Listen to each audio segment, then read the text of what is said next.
Pick up again, and I think we're still online for 11:30 with John.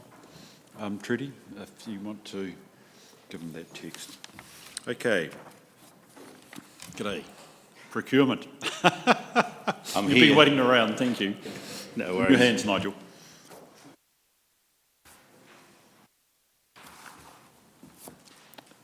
In your hands. Anything, comment you'd like to make? No, just this is my first foray into local government. I'm enjoying it so far. Good. There's certainly a lot of building blocks that were identified in the audit findings, and I'm building a profile across the organisation with a lot of the group managers, a lot of the subject matter experts to develop all of that. So the plans at the moment are a little in the summary stage at this point, but policy is due this month, and the procurement manual itself is due for review in February, March of next year. Thank you for that. Appreciate it, Nigel, and welcome to the team. Looks like from the report, 10 July you started. That's the one. Good on you, great. Brilliant, it's good to have you on board. Folk, do we have questions for Nigel in terms of the broader process? We've asked for this, Nigel, because our ongoing recommendations from both internal audit and particularly external audit have been to pick up the pace in terms of procurement, and we are keen for obvious reasons, so it's been good to get this update regularly to the committee. So, committee members, do we have questions for Nigel at this point? Yes, Michelle, then Scotty. Sorry, forgive me if this is in here, I did read it yesterday, but in your procurement policy, do you have plans to have something around climate change in your procurement decisions? Part of the work I do here, Councillor Pye, is working with Rhys Thomas with sustainability. He and my daughter are also on the South Canterbury Eco Centre committee and a couple of other activities. So my daughter is an extreme environmentalist, which is great, but I'm also building into the health and safety criteria as well. So we'll be matching our requirements to our suppliers and educating them in the processes as well. Scott. That's all right. You can read my notes if you like. There's a bit of highlighting. The implementation of the process for reporting of contracts due to expire, those Correct. Within at least next 8 weeks. Is that an industry standard? Is that long enough, noting that some contracts might need to change and be revisited and what have you? Part of the process is, from my point of view, in the commercial world, is that that's generally about right. In the local government world, we probably need, given the plethora of committees, etc., we probably need to extend that out a little bit. So this is a review process, but effectively, what's significantly lacking is that contract management process within the organisation. I'm working with the authority team, our ERP system, to look at investigating the contract management package that we did not implement when we put the authority system in place. So we're working with them to develop that and see where that leads us. But definitely it's a lack, really, there isn't at the moment. Thank you for that answer. Anybody else want to make questions, Janice? Okay. I take it, and indeed I think you just get it up for it. Procurement policy coming. The manual is 2024, and you talked early 2024, and I think you've just spoken with Scotty about the contract manual and register, which is, there is technically an application through authority already, but you're trying to establish where that's going. And on top of that, I think I noticed on here, the reporting side is something which you've got on hold, but you'll pick up as well, the dashboard situation. Most definitely, yeah. I'm working with Brad Reeve in our information technology department, looking at adding some different or additional reporting criteria within the ERP system so that we're able to present supplier categories and subcategories for the work that they carry out, so we can give more dynamic reporting on questions asked and things like that. Right. So, and we can target that spend leverage as well. So yeah, working hard with stretching the IT system as far as I can always do in organisations. Well, push them along, Nigel. I think these are, I mean, we are after all talking about the fundamentals of good procurement, not even, the niceties. It's about getting to base one. So I'm very keen to monitor and encourage and support you as terms of the work you've got to do here. No other questions. Can I move to the recommendation, which is that we receive and note Nigel's report? Thank you, Peter. Thank you, Janice. I'll put the motion. All those in favour, please say aye. Those against, it's carried. Thanks, Nigel. Appreciate that, ma'am. Good, quick report. Thanks for being so Nothing gentle it. with me on my first You time. probably were sitting there thinking, gosh, what are these going to say when we get there, eh? Rightio. If we can move to sensitive expenditure. Is Andrea, Andrea, I've noticed you've been hiding behind there, and I'm always keen people are up at the front here. So, Andrea, this may not be the biggest thing on your plate, given everything, good things that you're doing around the annual report, but look, open to any comments you want to make before I throw it to the committee. Thank you, Mr. Chair. So this report is now our standard quarterly report, working obviously with ArcMed in regards to the recommendations, so making sure that we have strict processes in place when it comes to sensitive expenditure. So just essentially a list of the last 3 months. I don't think there's really too much on there that is of concern. Great, thank you.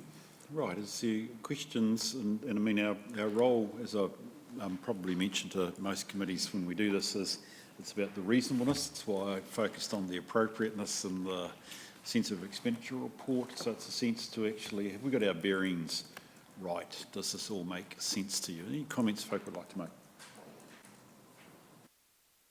Bruce, I wondered if this level of detail is needed at this committee, but not a problem to see it, but I would be looking more for perhaps a certification by management that they'd reviewed the sensitive expenditure and considered it appropriate and reported any breaches.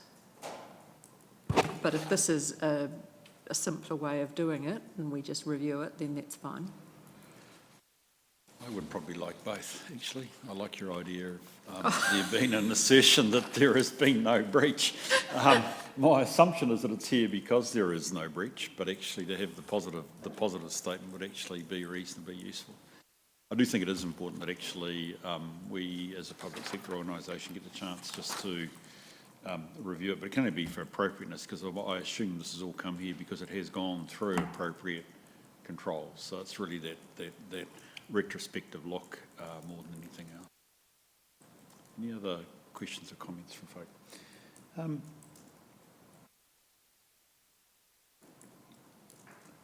I think I'm okay, sorry. There's always, probably I do have questions, but would I ask them? Probably. Can I note just one thing? Yeah, sure. That, for example, the Station Cafe Citizen Ceremony Tea, there is actually a number lumped together within that figure. So it's not essentially a one-off expenditure. So looking for feedback whether or not actually all of them, you would prefer them to be all listed, or whether or not summing them together is okay. Sorry, which one is that? For the So, station? well, the for example, 1066. Station Cafe or Sophie's Catering and Mrs M's, they look large in themselves, but are actually numerous.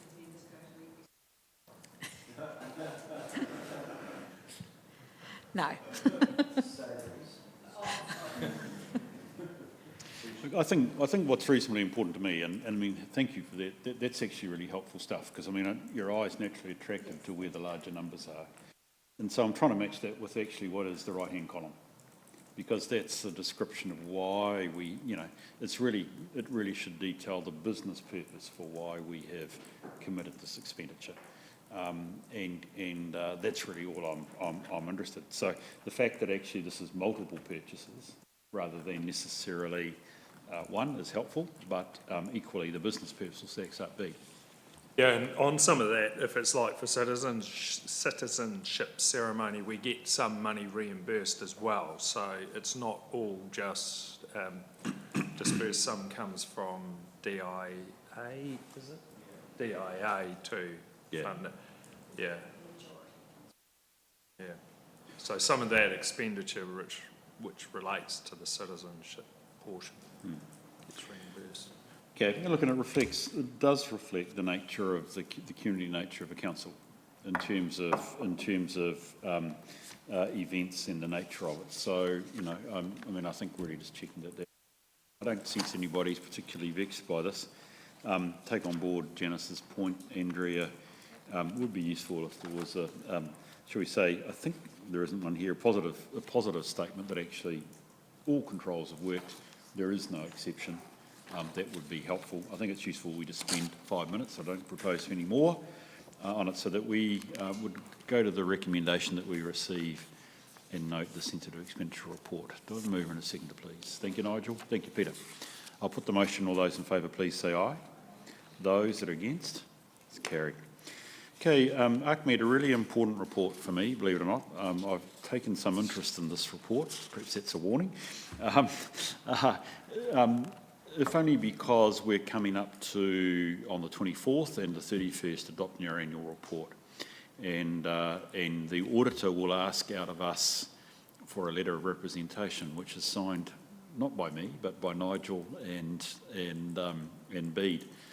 Amongst it will be that actually we have complied with the law. So this, as a creature of statute, becomes a really important point. This is a good time to receive the report, so well done. So I have taken a lot of interest actually in the qualitative nature of the information. So Ahmed, with those opening comments, would you like to raise any sort of key points, and then I'll invite folk to make questions.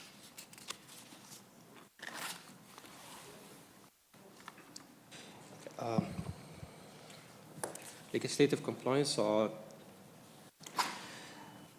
we use a comply with survey from mid-July to early August, covering the period from 1st of July 2022 till 30th of June 2023. This year we have 100% completion rate compared to last year. One of the reasons for having this high percentage is that this year we focus on the chief executive, group manager, business unit managers, and team leaders only, and instead of having more individual like last year. So compared from last year, we have 90 last year. This year we have 54 only person have been in this survey. Last year we have a rate of 83%. This year we have 100%. And the response completed, last year we have 1,975, that's 79% completion. This year we have 2,244 response, which represent 100%. The distribution of the results, we have 71% in full compliance, 3% partially, and 2 items which almost 0% for zero compliance. You can find these 2 items in the attachment in page 203. They are relating to engagement and culture, so child protection policy and protected disclosure policy. We have 26% that did not arise or is not applicable to us. We are going to work with a survey response to make sure there is action plans that covers partial and zero compliance. Thank you, Ahmed. Do you have questions for Ahmed or staff that are here? Ahmed, thank you for the report, and I always look at these comply with reviews carefully. It was useful to see the areas of non-compliance, the actual items where there was only partial or zero compliance, but what I'm looking for is the next stage as to why there were areas of only partial compliance, what the actual issues were, why there was zero compliance, etc. And that wasn't obvious from here. It just went, these are the areas that aren't compliant, and I'm looking for the next step.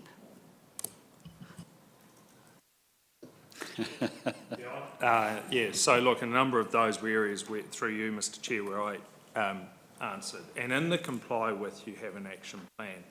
And the challenge I had was that if I look over the area, I couldn't guarantee on every single instance that we had gone there that we were compliant. I wasn't necessarily aware of non-compliance. If you take something like asbestos, for instance, can I guarantee that on every single building and every single site, while I know we have an asbestos management plan, while I know there are processes, while we have approved contractors, our challenge is a system that enables us to say with assurance everything is covered. And I don't want to be putting in an answer. And so what you had therefore is the binary nature. Now, what it led me to believe is, to your question, is what, Janice, is that the next step is how do we build positive assurance into our processes and our systems? So that is for a good deal of it. That's often the nature of the partial compliance, and what I often see in such reports is that there has been an initial inquiry made and it's because there couldn't be complete, just as you've explained, just an outline of that, and that we'll later on see plans to provide more positive assurance. But this was completely silent as to why, whether it was one person that noted the partial compliances, etc. It was just to give a little bit of context about the initial inquiry as to, oh God, why have we got all these non-compliances or partial compliances? You get them, and that's not the issue. It's understanding why they're there. And we can add that because when you can fill out the comply with, that is in the actual report, so we can provide that readily as part of the reporting because it is there. Look, and Janice, I think you've cracked probably the key question. And B, that is, I mean, I don't think we want to see the whole. And again, I've argued detail, and now I'm arguing not detail, but it's actually. It's almost naturally like I mean, I've been going through this, oh, gee, asbestos, gee, hazards, and I'm just wondering whether at the higher level there was a response there. And look, I take on board your response, really effective. I understand that. And I mean, I was even wondering when I read this, gosh, do we not even know where the asbestos is? Do we not have an asbestos plan? And you're saying, well, yes, we do.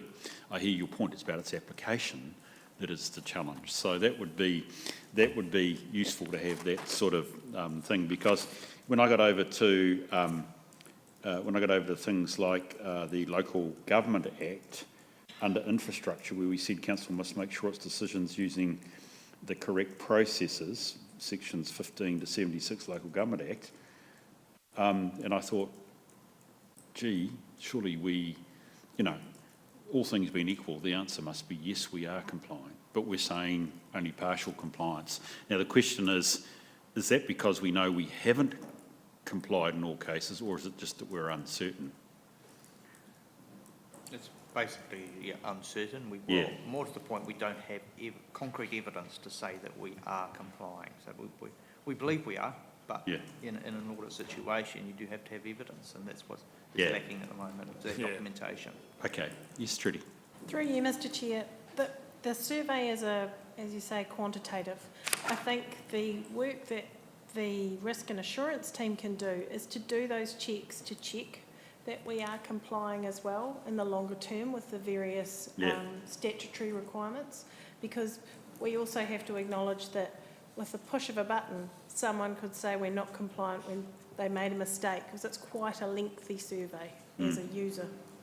Oh, look, I'm really grateful, Trudy, that we are going to the effort of this. This was, I think, the first place I saw the comply results, and I found the power of the reporting was really good. But it does, of course, raise the questions you've got to ask. So I must confess I then go to the zero compliance.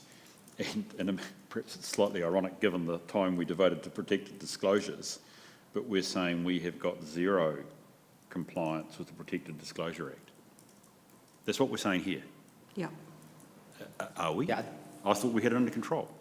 Yeah, at the time of the survey, the protected disclosure policy was not drafted. So currently it is in draft form. There's a pipeline for the SLT to be approved. So zero compliance because we didn't have the internal procedures in place. We could have handled a protected disclosure, even if it wasn't formally, yeah. Okay, look, it's just no big drama. Again, here's the key point. You know, I got quite worried when I read saying, oh, gee whiz. But actually, the point is there is some qualitative information here that we have got an approach in train, which actually makes sense. So that's good. I mean, look, given I'm finance background, I still then look at something like the Children's Act and think, gosh, what's the story here? This must be important for our swimming pools and bits and pieces, and I wonder about that. So again, there's probably a background to that says either we don't, you know, it's back to we do have the policy but don't have the confidence it's implemented, or something's in development. Again, you come back to that qualitative question about what could or should be there. Rightio, any other questions from folk? Are we getting John on now? He must be close to coming on board because he's next lined up. How? Okay. If we were having a brief discussion before he got here, but... No, we won't. Okay, so look, that's helpful. Can I just say that on the 24th, as a committee, we'll come back to the letter of representation, part of which, as I've said, is that we will statutorily comply. Could I just ask that you think through the inevitable question from your chair, are we okay to let Nigel and Bede sign? And just think about some of that qualitative nature of what we're talking about here would be great. Useful report. So, look, I'm going to move from the chair that we note the we receive and that's essential. Sorry, we receive and note the legislative compliance report. I'll move that from the chair. Have a seconder, please. Thank you, Nigel. I'll put the motion. All those in favour, please say aye. Those that are against, it's carried. Thank you very much. Right. Good morning, John. How are you? Good, thanks, Bruce. Yourself? Good, thank you, John. Appreciate that, and it's good to have you here. So, look, we're dealing here with last year's, so to speak, pretty historical, but important that we go through the process. Annual audits, findings, plus also the outstanding audit items. I think that's correct, Ahmed. So if you want to lead off, I can then invite John to make any comments he wants to. So I think we deal with that aspect first. I think it's also important that we pick up and have a very quick discussion on audit progress as well, seeing we've got John on board. I hope that's okay, Andrea. But let's deal with the recommendations from last year first. Ahmed, in your hands, if there's anything you want to say. For the external auditor open recommendation, in total we have 22 open recommendations. They are in attachment 1. 6 recommendations from previous audit news and management report have been completed since our last audit and risk committee meeting. These are marked as completed in the attached records. There have been 6 new recommendations arising from audit news and management report for 21-22. The full report is in attachment 2. The 6 recommendations are improve valuation condition information, implement the evaluation improvement recommendation, year-end accrual cutoff procedures, goods and service tax, investment, development, contribution policy. And you have the attachment 1 and 2. Thank you for that. Appreciate that. So those are on pages through 139 before we get to John's report on last year. John, is there any sort of short comment you'd like to make about your closeout report for last year's audit, please? Right. The good news was we issued an unmodified opinion. We, Audit New Zealand, owned the fact that the audit was completed late. It's important for the committee to note on page 146 of your papers where it's got the uncorrected misstatements. We, at the bottom of the table there, it talks about the, there's a paragraph, there's a sentence under, no, there's a paragraph under the table where it just talks about the net effect when you take into account the prior year's unadjusted misstatement. So it's, when people talk about materiality, it's important to note that if you have an unadjusted misstatement, it impacts onto the next year. Yeah. So, because one of my clients got caught with a misstatement in the current year wasn't material, but when it's accumulated with one from the previous year, it was. So, yeah. So we cover off in there that there was, that the process didn't work as well as any of us wanted it to work, but we've made some, there's been significant improvements for this, for the current process. So I'm happy to answer any questions that the committee may have. Thank you. That's good and short. So, folk, do we have questions here for John? Bearing in mind we're dealing with last year's audit, and I think, John, you already hinted that this year is going better, which is good news. Folk, do we have questions for John at this stage?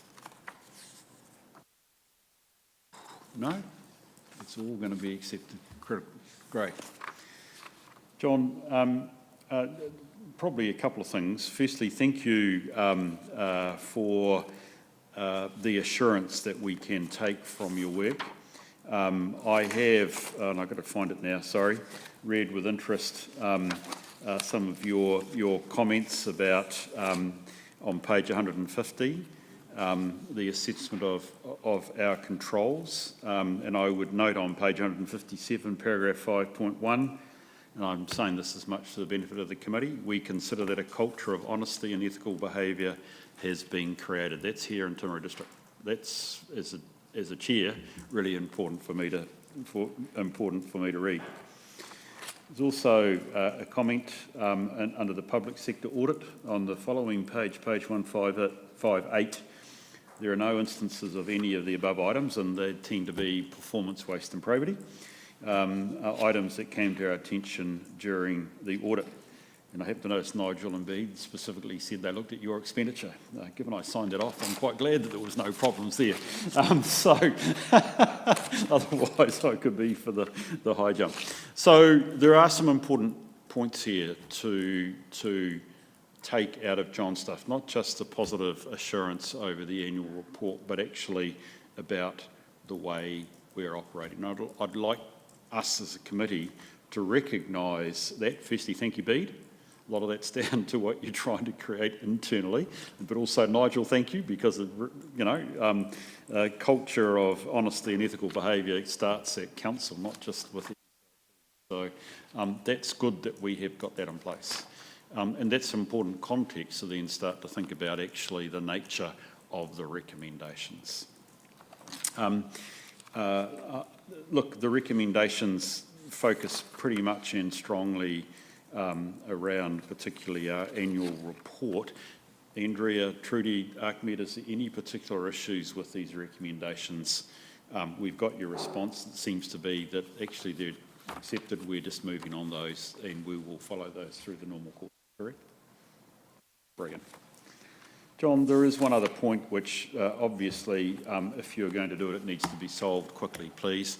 I understand it would seem that you are going to seek to bill us extra for this audit. Is that correct?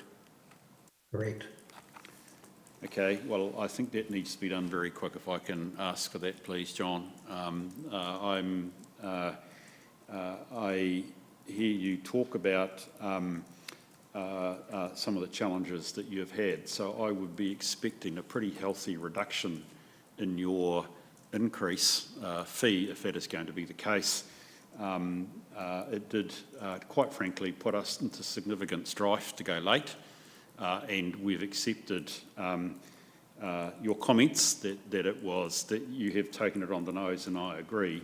It makes it very difficult for me to understand how much more we should really pay as a result. But it needs to be solved quickly, bearing in mind that I think at the next meeting we're going to be expecting, well, I think we've even got the current year's fees solved, and we're going to get the LTP fees. So we've got to get these ones nailed. Correctly? Yeah, to you, Mr. Chair. The Mayor and I have a meeting with John and I think is it Stephen Walker, John, on Wednesday. Yes. for the current year. Oh, this Wednesday. Yeah. Yep. Okay. Yep. So that's But on this particular issue here, last year's I think fees? it was the 2023 one, wasn't it, John? We were meeting. Yes, and you were going to talk with the mayor on his return about the fee recovery, additional fee recovery for the 22 audit.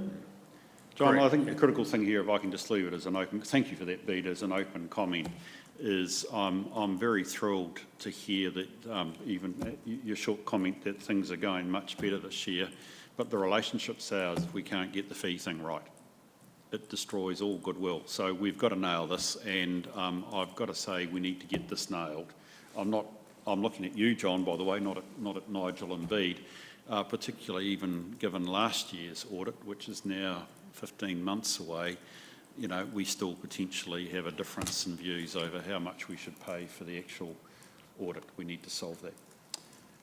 With that, is there any other questions people like to raise? Michelle? I just have some questions for the council officers as opposed to John.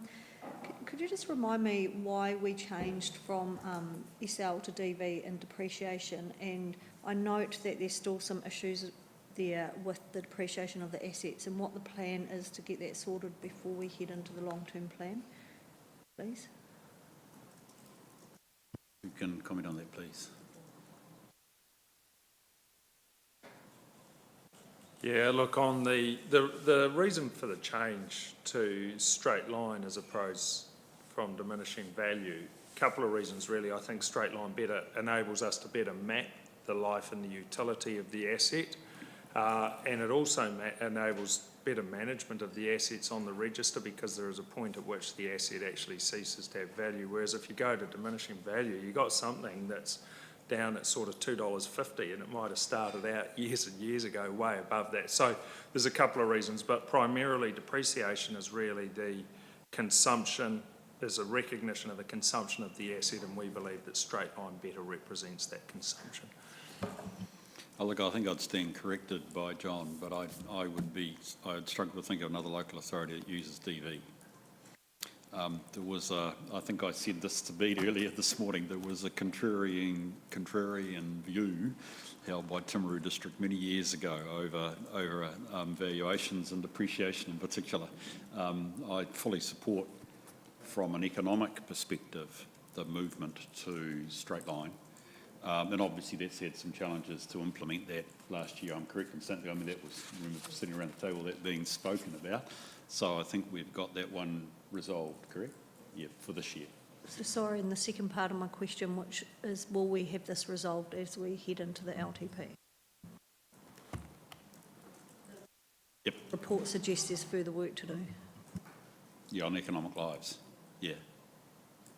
Yeah, so as part of this year's audit, we've done a review of the lives of the assets, so then that'll be taken into consideration. So from the LTP going forward, yes, definitely.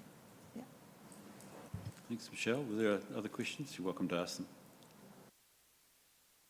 Okay, rightio. That's brilliant. Thank you for that, Michelle, because that actually probably were the critical recommendations, because they go right back to 2019 in terms of the way John's report's written and our recommendations have come through. So it's important that we've got those ones nailed, which is really important. Right. Is it fair just to ask, Trudy, you can tell me, I've done this without fair warning, can we just have a quick discussion? I've heard the overall comment that things are going okay with the current audit. Is there anything we need to discuss with John? I'm bearing in mind I'm in public about this, about the challenges getting through the audit this year. We're still trucking through okay. 24th, as I said, October, 31 October sign. Through you, Mr. Chair, that is our aim, and we are working closely with John and his teams to ensure that occurs. John, I give you a chance to respond. You may want to amplify. You said things are going well. What's making it go well this year? So we're working with Trudy and Andrea and Andrew in terms of dealing with the issues. Our commitment is that you achieve the statutory deadline, so it's the end of the month, not necessarily the 24th.